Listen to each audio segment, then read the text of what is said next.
My guest today is writer-director Kelly Pike and her Oscar-qualified short, Picture Day. Now, Kelly is a recipient of the Director Guild Award of Directing Excellence and included on Austin Film Festival's 25 Screenwriters to Watch. Now, her films have won awards at Cannes, Warsaw, Austin, Palm Springs International, and even Savannah Film Festivals. Now, her work has earned recognition from PBS, NATO, and the Caucus for producers, writers, and directors, and more. And she is an alum of the AFI Directing Workshop for Women. Now, her newest short, Picture Day, is a sensitive and timely film grounded in the domestic side of military life. And it follows a young Asian American tomboy growing up on army bases, and her small act of rebellion sparks a family crisis. This incredible film has qualified to be considered for the 2025 Oscars after winning awards from Academy Qualifying, Palm Springs International Film Festival, and Warsaw International Film Festival. So, ladies and gentlemen, let's welcome writer-director Kelly Pike and her Oscar-qualifying short, Picture Day, to the show. Welcome, Kelly. Hi, thank you for having me. Hey, it's great. And I must say, you have quite the film resume. So what inspired you to get into filmmaking? You know, it's funny. I got here very indirectly. I had initially in school studied psychology. Well, I had grown up on military bases, and I think just the act of constantly moving around and constantly being the new kid teaches you to sort of watch people really closely and really study people. And so from that, I went on to school and got a degree in psychology. But, it wasn't really clear I wanted to work in that field. So through a series of happy accidents, I ended up in a career as a sculptor and an artist in Houston, Texas. And I had a good, wonderful career going on there when the idea slowly began to enter my head as I began to play and incorporate video into my installations and my artworks. I began to get more and more pulled towards the narrative. And I initially went and got to work with Albert Maysles, the documentarian in New York, which was a wonderful experience. And I worked in that realm for a little while, and then I kept working more and more with this idea of narrative, and then ultimately decided I'm just going to move across the country to get my MFA at UCLA and start a whole new career. So here I am. That's interesting that you said Houston because that's where I broadcast from. Oh, no kidding. Hi. So, and of course we're on the north side in the Woodlands, and you probably know where that's at. And I know it very well. So, yeah, we know Houston very, very well. I've never considered it a film town. No, sadly, which is why I had to come out to LA. But it was funny because you brought up the fact that you also grew up on army bases. And to see that part of your resume is that you are also, again, an alum for the AFI. And, of course, the American Film Institute, started by George Stevens Jr., I believe, because I've interviewed Jr. before.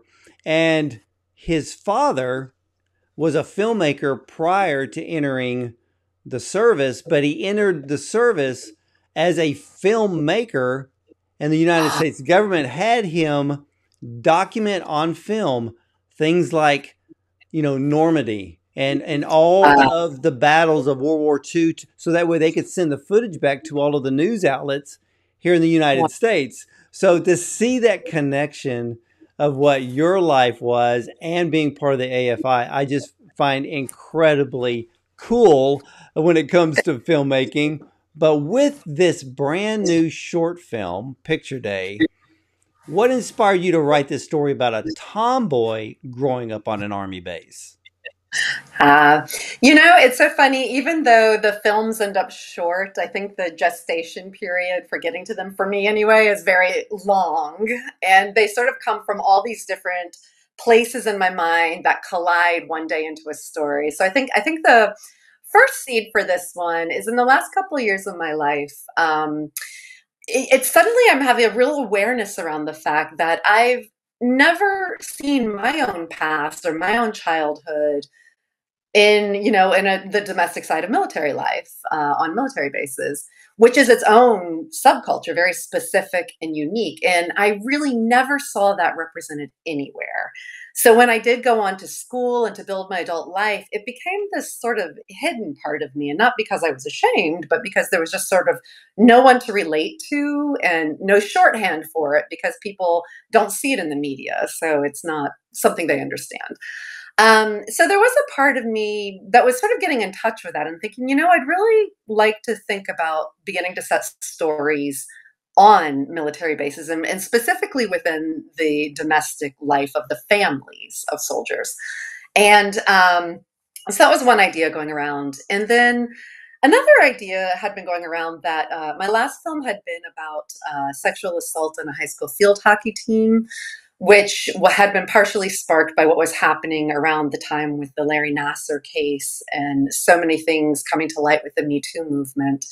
And I had really loved that film. And when I was done, though, an idea kept occurring to me that, when we talk about sexual assault, so often we're telling these stories where the finger can be really easily pointed at like one monster. And I'm wondering if we're not focusing at all on the culpability of our entire culture, and what are the daily small messages that are given to children every day in small ways that form how they see themselves.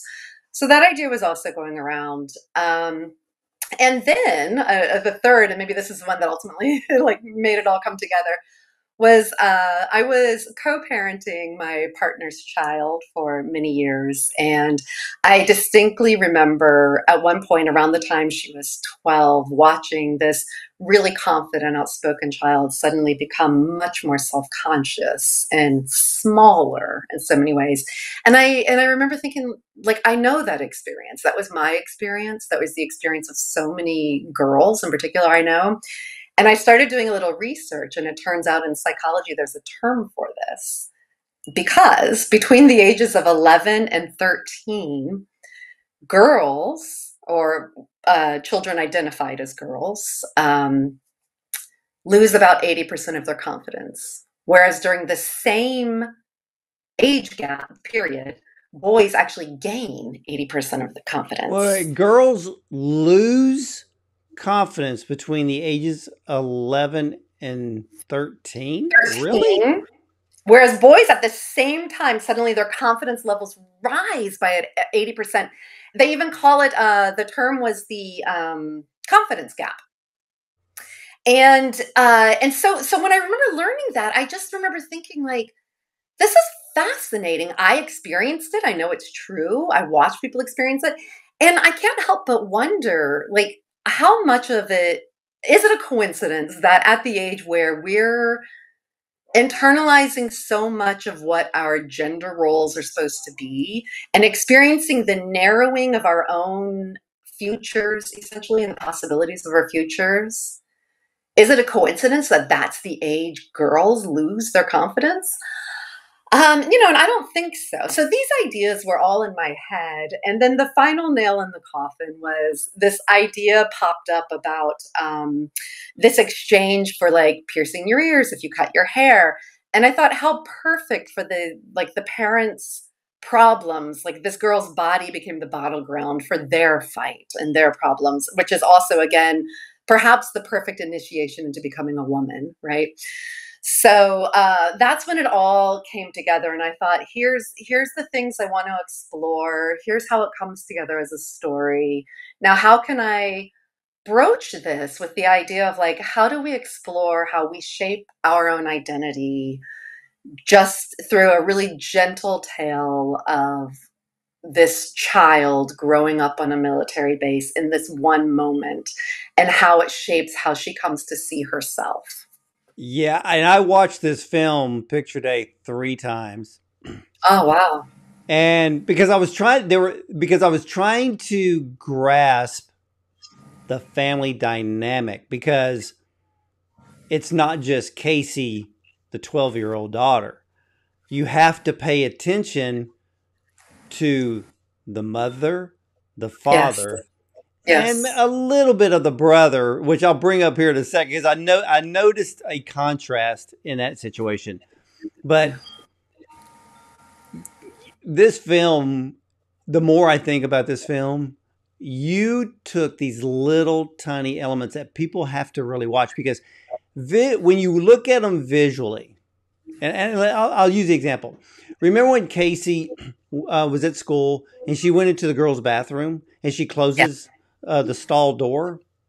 And then the other two girls come in and she's looking through that little lock hole and she's Yeah. looking at them.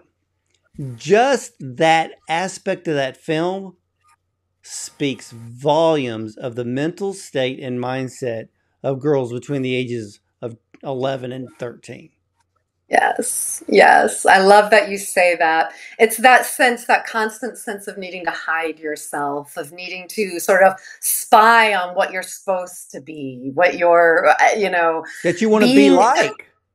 Yeah, yeah, And that was the exactly. thing. I was like, oh, because Casey, of course, she's the daughter. She's 12 years old. She's in this very weird stage of wanting to do what teenagers are doing, but still being treated like a little kid. Because, if you're 12 and if somebody goes, how old are you?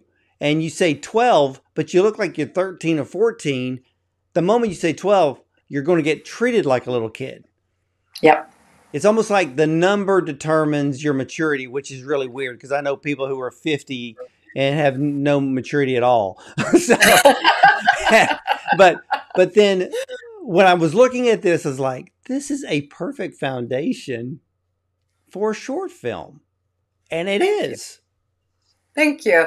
It's such an interesting age to explore, isn't it? And I love that you picked up on how important it is that the role that the mother and father are playing as well, not just in her own, how it shapes her, but also it was important to me to emphasize that these are also two people who are dealing with their own issues of self-identity and identification, right?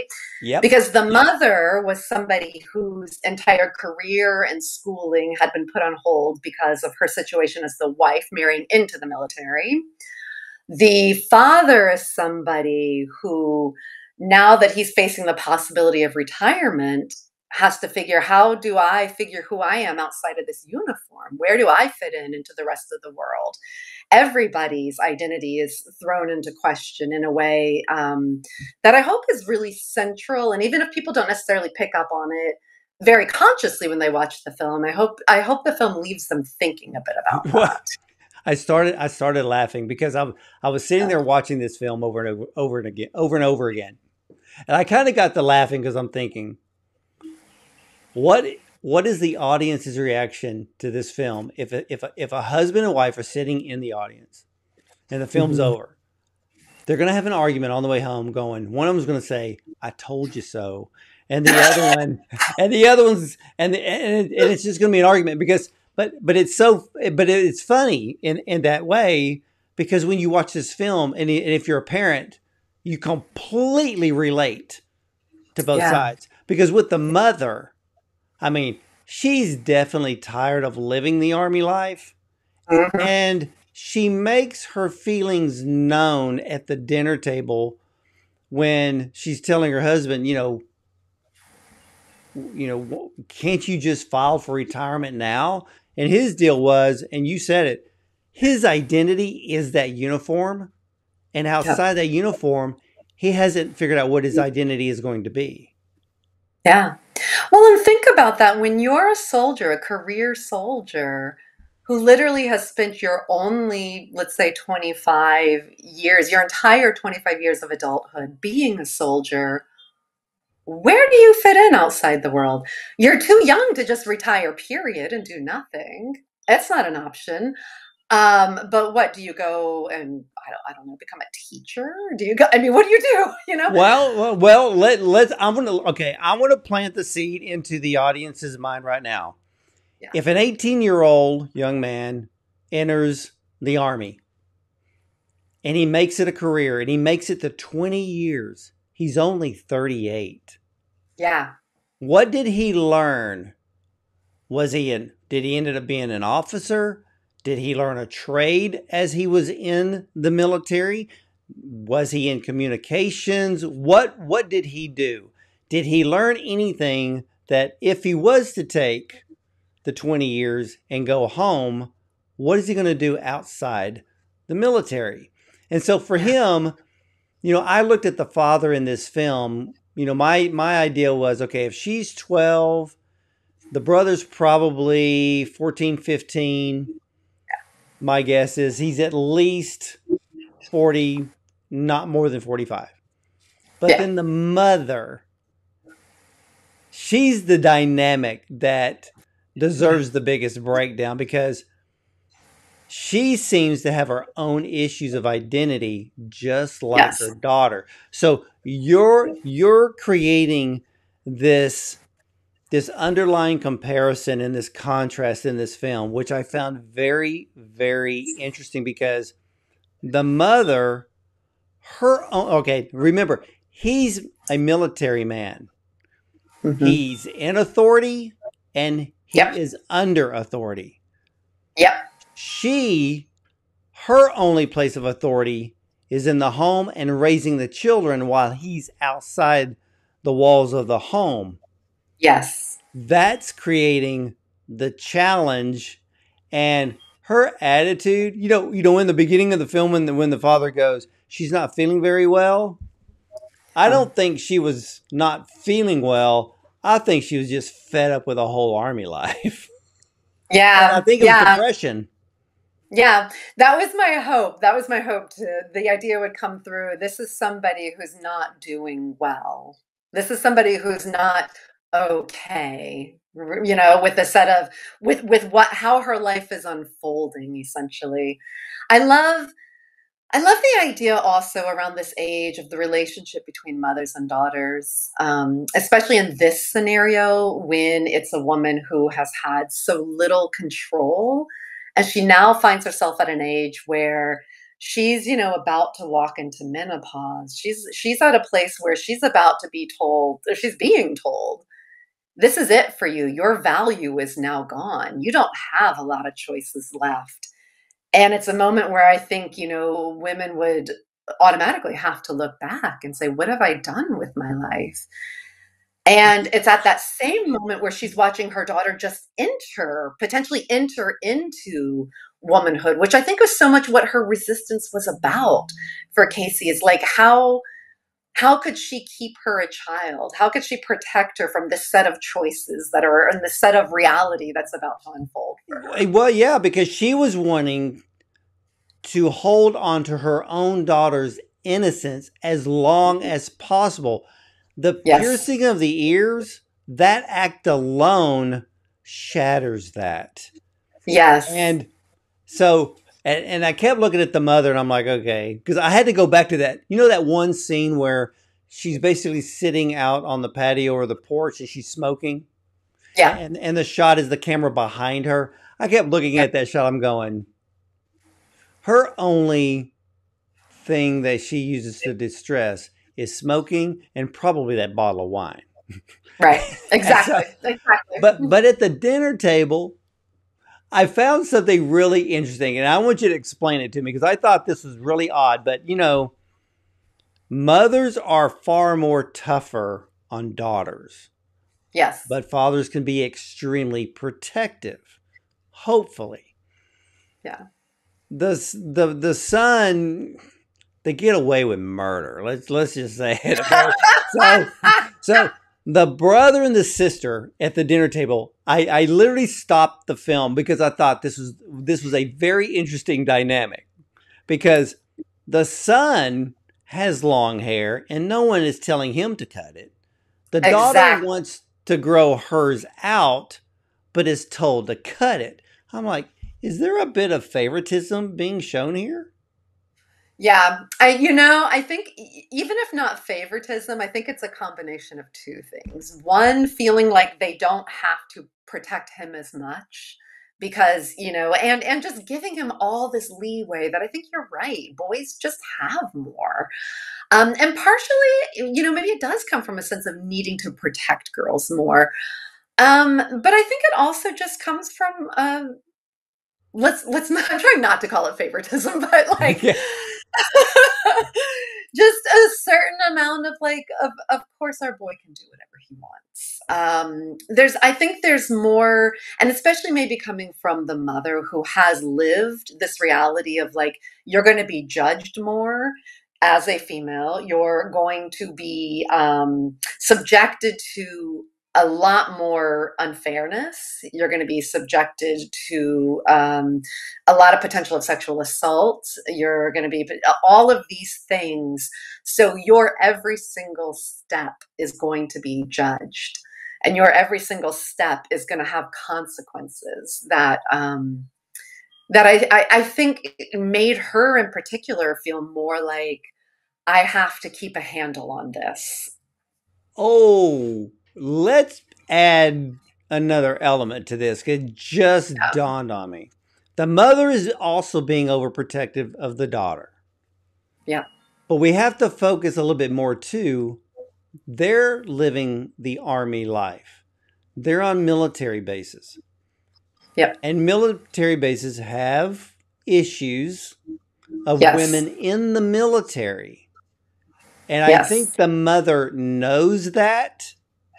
And I think Yes. that's part of the dynamic of her overprotection and protecting her daughter's innocence as long as possible, because she sees things that the daughter is not seeing at all. She's only looking at school life, wanting to be like her friends, wanting to be accepted by her friends. The Yeah. mother is making the picture much larger, but she doesn't share that picture with the daughter.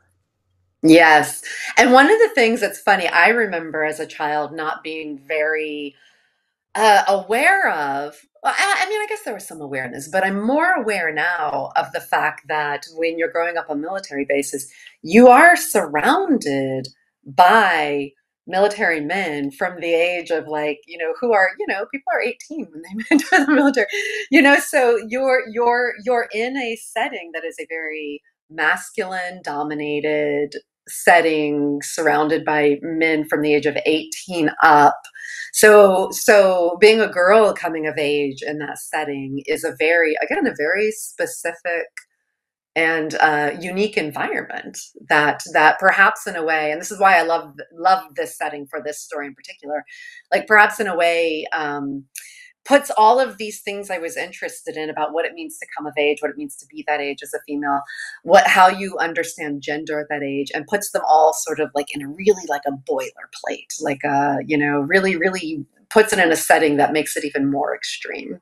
And more extreme because, this is a setting military kids have to move schools and become the new kid so often. So that whole sense of identity and how you develop your own self identity again becomes like a real pressure, a real really like Well, you did that in this film, and you did it.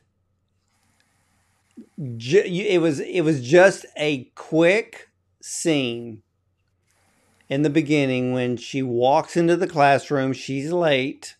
She yeah, sits down, and some kid throws a note at her, and all it says on the note, "Boy or girl?" with a question mark. And I yeah, went, well, and that goes and plays into the whole tomboy thing. So I'm like, she's new. yeah, yeah, exactly. She's new and they're letting her know she doesn't fit in. She's not like But this yeah. yeah, and back at the dinner table, or the whole dynamic of the parents, I get the mother's side. I mean, I Me get too. it. I mean, not wanting her daughter to grow up too fast, but the father, as when the mother gets up and she leaves because she's ticked off, because the father undermined her authority. Yep. So the father is just wanting to keep peace, and Casey wants her ears pierced, and the father didn't see it as that big a deal. No. Yeah. He didn't feel the need to listen to his wife. He didn't feel the need to. What I was hoping, because so much of this is again about like what Casey is subtly learning about gender. And so much of, I think, what the dinner table is about and how everything plays out is about gender and power and how gender relates to power. And that is so much of where he didn't feel the need to listen to his wife or her point of view on it, to be able to just make a decision and have it adhered to, And that comes from his authority by yeah, being in the military. What he says goes. But that's but he didn't really push that attitude. He was looking to me when I watched the way he presented himself in this situation. He was just wanting to keep peace. He didn't see what the big deal was, but yeah, as the military, okay, we need a compromise here. So the compromise was cut your hair, you get your ears pierced. So that's in right. a way, yeah, but in a way, it's like the mother got what she wanted, but she lost what she had. Exactly. Exactly. And I love the idea, and I love that you say that too, because I think moments like that, again, it's so much about the mother-daughter relationship and how these sorts of moments lead from being Casey to being her mother, down the road. I think so much about why that relationship can be troubled is these sorts of moments cause these little rifts that sometimes feel unrepairable between a mother and a daughter. And it's all because of the lack of power, honestly, that exists, in the various stages. Well, I've had a lot of I've had a lot of past interviews with family experts, Mm, and when I looked at the mother, because when that whole situation at the table unfolded, my first thought mhm. was, how many families have taken something so trivial on the surface Yeah. that ended up causing big issues in families that probably led to a divorce, but there was always an underlying root. So it's not just Yes. the actual act at that moment. Yes. Something's been simmering for a while. But when I looked at the mother, I'm like, okay, her mother was the exact same way. So, however Yes. you are raised is most likely how you're going to take elements from that raising, and it's going to form you as a parent as to how you're going to raise your kids. It's very rare that I ever see a parent change their whole way of raising a kid unless their parents were abusive. Yeah, it feels almost impossible. I mean, from everything I've seen, it feels impossible.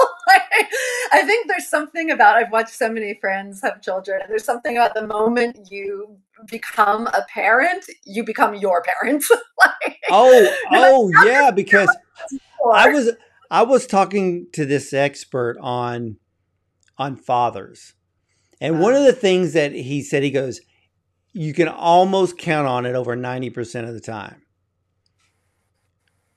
A daughter will usually end up dating or marrying a man that all pretty close resembles the father. If the father was loving and protective and caring, she's going to gravitate to that type of person.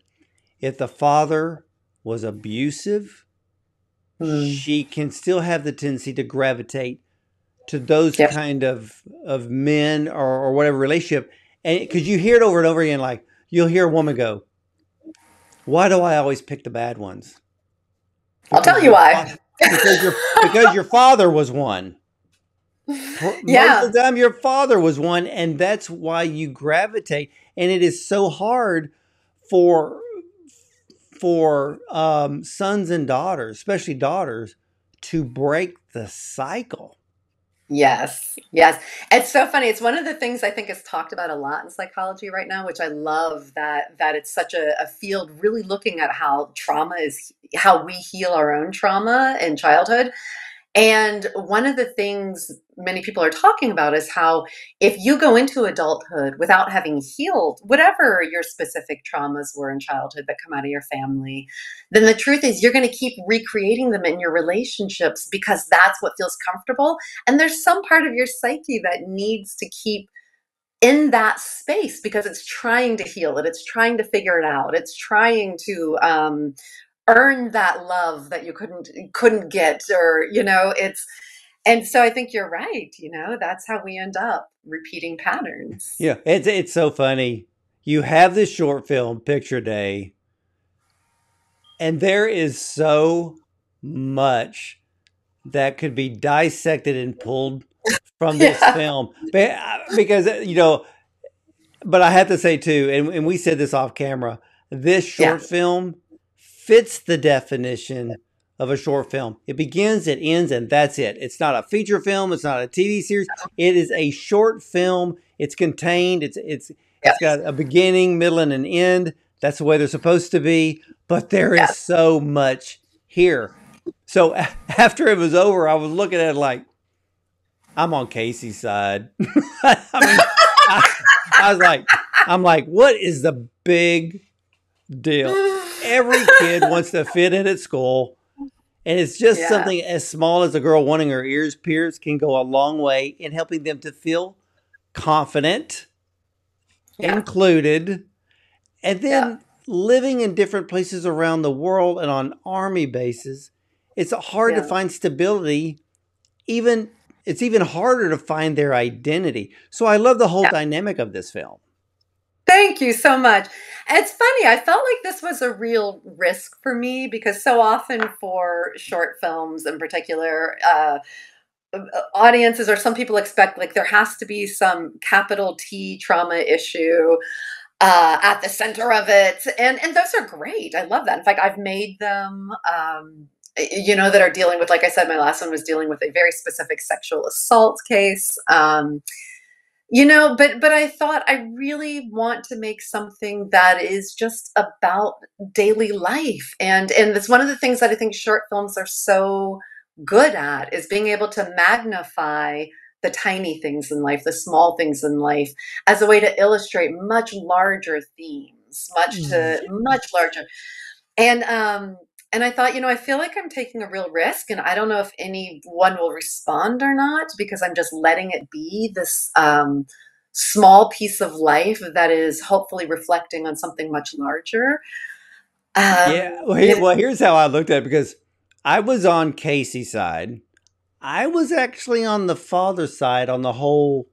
Yeah, well, you can cut your hair, you can get your ears pierced. yeah, Because I looked at it like, and I've been told this time and time again, and if I was when I was younger, I wish I would adhere to the wisdom. In every situation, pick your battles. yes, And then when I yes, looked at this, I'm like, don't pick this one. yeah, For the mother to walk away, she may have been, of course, she was ticked off, but it was probably a positive mood a positive move in the end, because everybody in this world, even now, needs to take every situation, stop instantly reacting, take a yes, 10-second moment, and realize, is this worth it? yeah. But Because, you nailed it earlier. It's about so much more, isn't it? For every one of oh, them, it was about so much more. well, All of here it. and you said it too, and I'm really glad you didn't go there. You just picked a simple little um, rebellion. Let's just call it. It's just what the log Yeah. line is. It's a simple little rebellion. It's not going to change the world. It's not going to hurt anybody because Mm. there is nothing more tiring during film season than get inundated with trauma and Mhm. drama. Because there's enough of it. I mean, I know filmmakers, they want to go deep, they want to go big, and they pick them some of the Yeah. most god awful topics that I've got to sit here and now when I say sit here and endure it, I mean I have, meaning that I have to endure the emotional toll that it's Yes. about to bring. So Yes. sometimes I like to line up my films to where, okay, this is going to be trauma and drama. Oh, the next one's going to be a comedy. Comedy. Great. I got to balance this out. I mean, I've had days where you're watching three films and they're all trauma and drama. And you leave go like, you feel like Jim Carrey and Yeah. Ace Ventura. I Yeah. got to take a shower. And those are great too. Like, bless them. I love these films too. But it was interesting. I just think, for me anyway, I have to leave room sometimes to be able to tell these stories. Honestly, I realized at one point too that in a way, making this film was a way of saying to the 12-year-old version of me, the 12-year-old version of everybody, your reality counts too.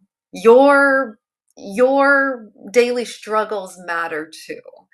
And in a way, I think there's a part of me that just had the urge to give dignity to the emotional experience of girls that You age, did. and say, you matter too. This matters too. Yeah. And it's funny because it's Casey, it's the mother, and there's the Yeah. father, and the brother got off scot free. You didn't involve him except for that little funny exchange between brother and sister in the hallway. I love that. I'm like, see, that's real. That's real Yeah. life. You know, Yeah. yeah, it's not like they hate each other. It's just a brother sister thing. But I want to talk about the ending of this film, the butterflies. Yeah. The butterflies at the end. When I looked at, and I kept replaying the scene over and over again, Yeah. and I'm like, okay, the butterflies in the end told me she's 12. She's still in the cocoon, or let's say she's got one wing in and one wing out. Yeah. But Yeah. soon she's spreading her wings, and I think the piercing of the ears allowed her to finally do that. That's right. And everything she internalized in her process to get there, and in this whole process, this whole argument she feels like she caused with her parents, all of this, everything that was internalized in that moment is what she takes with her as she goes into whatever the next phase is of her understanding herself. So this is essentially the whole story is part of her becoming, part of her leaving the cocoon and what comes next. Yeah, Yeah. I love that. Now, on a filmmaker side of things, how did you film the butterfly scene? Oh my God, I'm so happy you asked. That was our biggest challenge. I found out I kept having this vision of the butterflies, and it wasn't until really closely before to the time frame before we were filming that I decided like I need to get live butterflies. I just need to do this. I need to make this happen. It won't leave my head. It wasn't part of the initial plan because it felt too out there.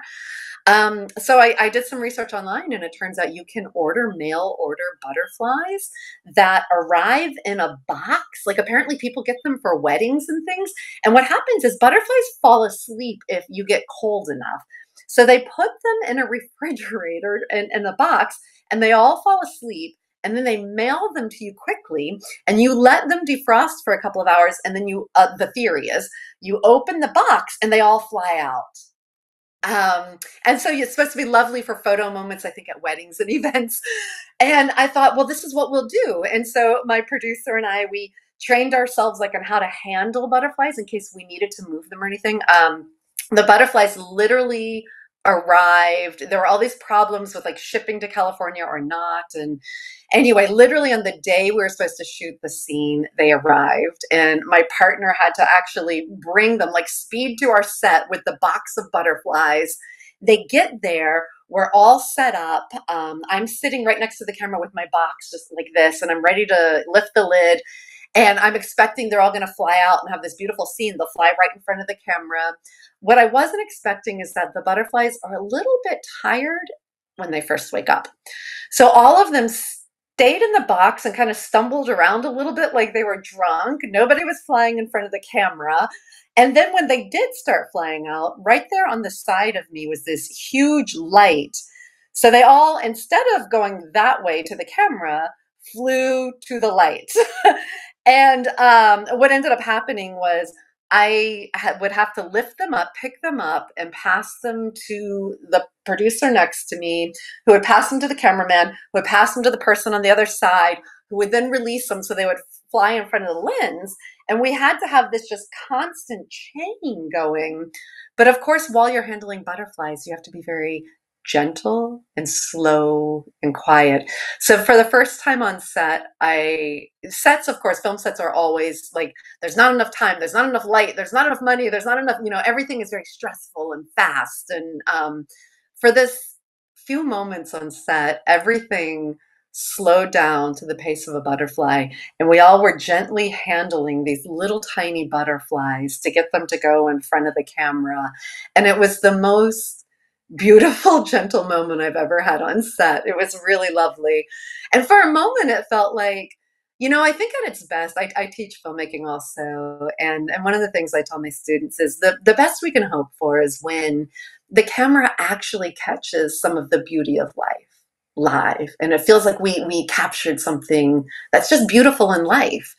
And this truly felt like a moment when, like, it was actually capturing the beauty of life just unfolding at a butterfly's pace in Well, front I of the love the camera. scene. I love the scene. And okay, is there a meaning behind the fact that the photographer in the film, because we only hear his voice, telling, he's trying to be cheerful, get all the kids to smile. Her, I think there were three flashes. So there was three pictures taken of Casey. The Yeah, first one, technically, that was her biggest smile, not full of teeth. You could see yeah, the corners, but the other two were not. And yeah, is there a message there? yeah. I think that moment for Casey, this is the slow dawning on her through that moment of she gets to decide who she is. She's gone through this whole process, and maybe the great lesson of it is, like, we've seen like what her mother wanted for her body, we've seen what her father had to say about it, we've seen where she ended up in all this, who she's trying to please. She's trying to please her mother and her father and the people at school for what she looks like. And something in that count of 1, 2, 3 is the moment of it all slowly dawning on her. She gets to be in control. She doesn't want to smile. She doesn't smile. She doesn't have to please anyone. I love that. I love Yeah. that. I knew there was something there, and I kept watching it. I'm like, what am I missing? I said, I'm getting the butterfly. I got the whole butterfly thing, but she's not smiling. And I knew the first one was the prettiest of Yeah. the smile. But yeah, that completely makes sense. She's actually starting to think I have control in certain Yeah. areas of my life, and she's using that control now. Now with this film, I went back and I understand that this film has had a long journey. Oh my goodness. Yes. Why has it taken so long for this film to, I guess, get legs to where it's finally seen? Because now it's Oscar qualified. Because this Yeah. film's 3 years old, or is it 2 years old now? Well, it's hard to say how old it is because it was shot towards the end of 21, and then not actually made until 22. But then initially, because there were still festivals were still at a place, so many hadn't completely come back online from COVID, and a lot were on pause. We didn't end up submitting, until 23. And honestly, it didn't get complete really until 23 anyway, just for people's schedule, because, again, we don't have a ton of money. So it's people aren't getting paid. They're working on this as a labor of love. So often it's just when people have the time to come in and work on something. So it took a little longer to get made. And then finally did the film circuit for real, starting at the end of 23 and then going through 24. Um, and that's when it qualified. So by winning the award, winning the qualifying award, it qualified for the Oscars. So Well, and it, go ahead. I'm sorry.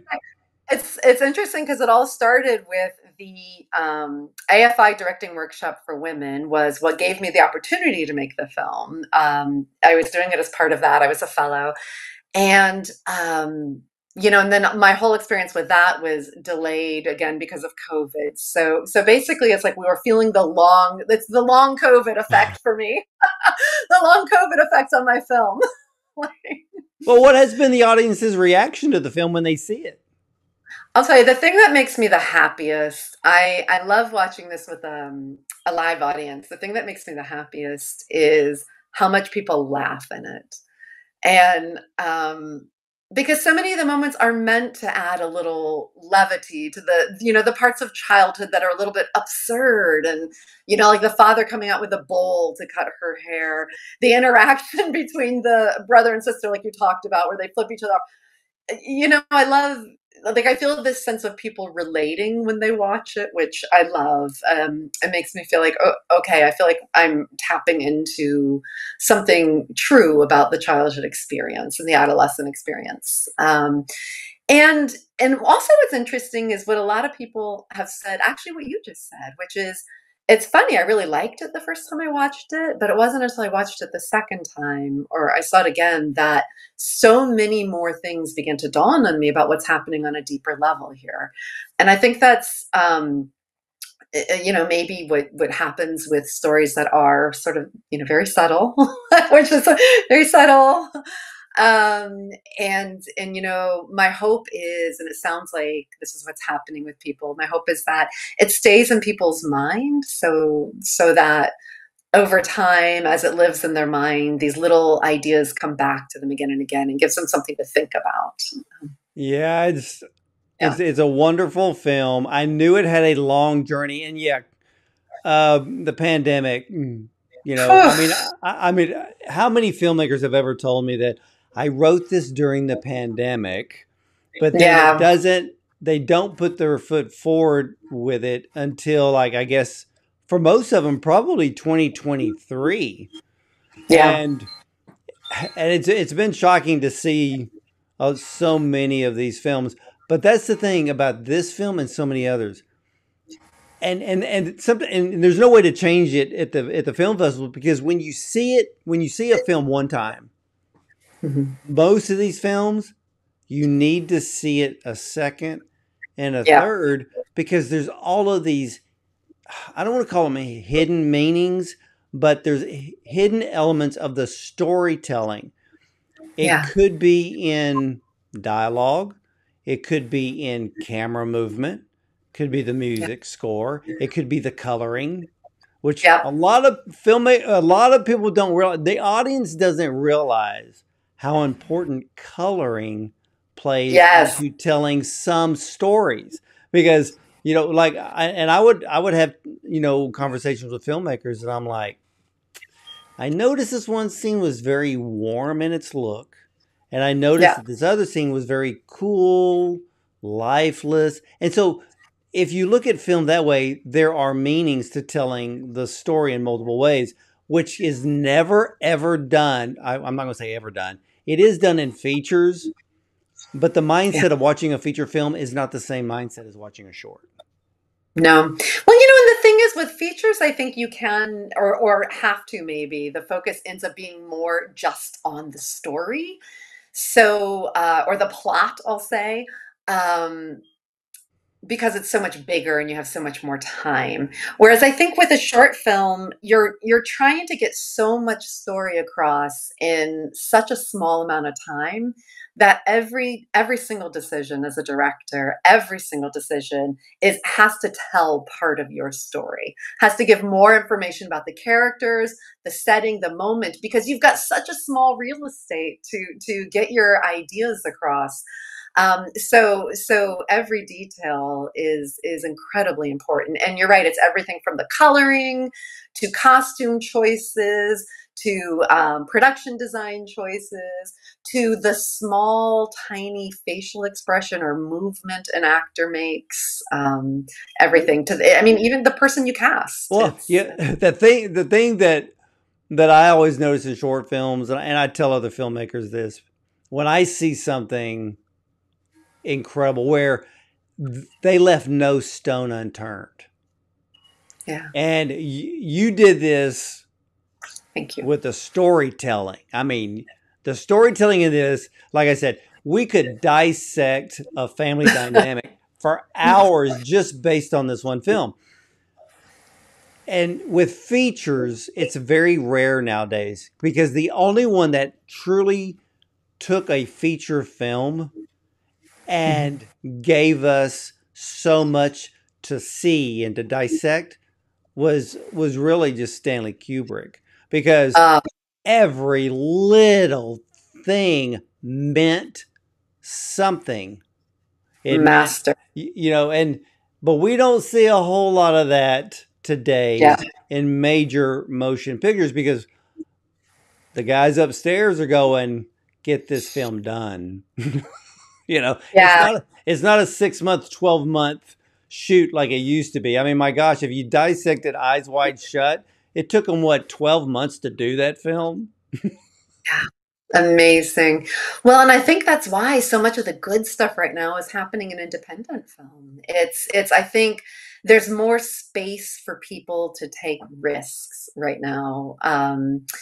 That the studios don't, I don't feel like they want to right now. I think they want to have sure bets, and I think there's also a lot of underestimating of the audience right now. A lot of underestimating of the American audience in particular. That Yes, they're um, underestimating the audience, mhm. alienating the audience. Yeah, The theater experience needs to be greatly improved. I mean, yeah, for one, I will confess, I hate sitting in a movie theater where you can see everybody. I like to go to the movie theaters now to where they create those pods, and it's oh like yeah, you and your wife or whatever, and you get to recline to the point of yeah, almost where I need a pillow, but they give you a blanket anyway, and you can order food. And the great thing is you don't see the people in front of you. You don't see the people beside you or behind you. And I'm like, that's how you watch a movie.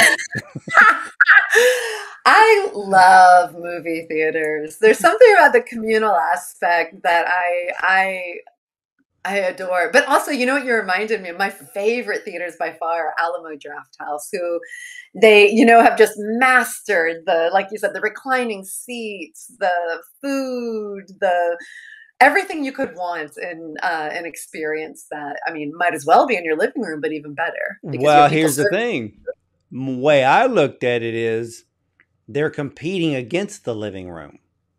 Exactly. They're competing against people that actually have a theater room in their home. So Yeah. how are you going to compete with that? And Yeah. so I think this year's run to the Oscars, the films are better. Now, and when I say better, the feature films I believe that are going to be nominated Yeah. are better than the last 5 years. Oh, I Uh, hope you're right. because this year we're not looking at, there's no Oppenheimer, there's no Barbie, there's no blockbusters. Now we're getting down to cinema. I And love it. I want Academy members to vote based on artistic integrity only. God, wouldn't that be a dream?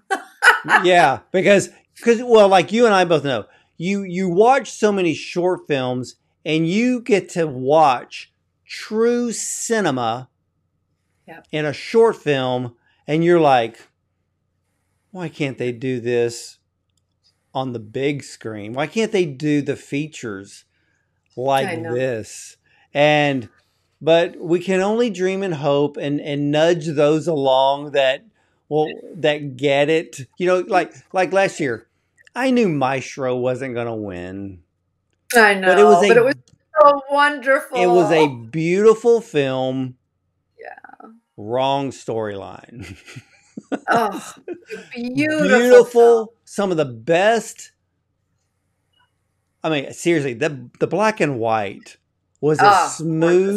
as smooth could be. You know, Yeah. um, and I've seen a few black and whites this year. I even Oh, went have back you? and I even went back a couple of months ago and rewatched Bicycle Thieves from 1948 That's my favorite film. in its original Italian with no subtitles. Oh, And think about how raw and majestic the black and white footage is of that film. yeah. No special effects. No. I bet they barely did anything in post. Yeah. No, of course. Of You course. know, Yeah. but so like if you put Bicycle Thieves here and you put Maestro here, you see how clear and precise and smooth Maestro Yeah. is. It's gorgeous in its look. You know, Yeah. um, we just need more films that are just cinematic beauties. You know, I know we do, and I think what's so interesting is the disconnect right now between what the audience wants and what's being paid for, what's being financed. Because I can't tell you the number of people who have said exactly what you just said. I know, I mean, everybody, and I'm sure everyone too, everyone's clamoring for more artistic cinema, for more interesting films. They want to know, where are the Stanley Kubrick films, our version today, yeah, um, yeah. why are we only getting superhero films? Why are we? But it's interesting. There's such a large clamoring for it, and yet Well, I don't know. There's I think the running right now Mhm. is you have Amelia Perez, Oh you yeah, have the Brutalist, you yeah. have is it Amora or Amore that it won the Palme d'Or at Cannes. I think it's Um, Amora. Amora, so I think so. Sean Baker directed. Yeah. I can't even think. Those are the only three, and they have to choose 10 films for Best Picture. And I'm like, well, who are the other seven? Nobody's talking about whoever the other ones are. So, I hope we find one that none of us have heard of, and it's just some beautiful independent film that some filmmaker none of us know has made. I hope it's. I hope oh, we really get to discover. I I think Baby Girl may be thrown into that. Oh, oh, that'd be nice. Oh, that'd be So, great. yeah, that's Yeah. it. That one is going to be the most interesting, I think. But Kelly. Picture Day is here to stay, and it is Oscar qualified. And ladies and gentlemen, Picture Day. This is her film, which is about an Asian American tomboy growing up on a military base who struggles to fit in at a new school. Now, when she decides to take control of her life, one little small act of rebellion sparks a family crisis and forces her to face harsh realities about gender, power, and what it really means to find your place in this world. Sometimes a little rebellion, well, leads to the feeling of freedom and confidence. And everyone who has had the pleasure of seeing Picture Day can relate to Casey's mindset and her emotions.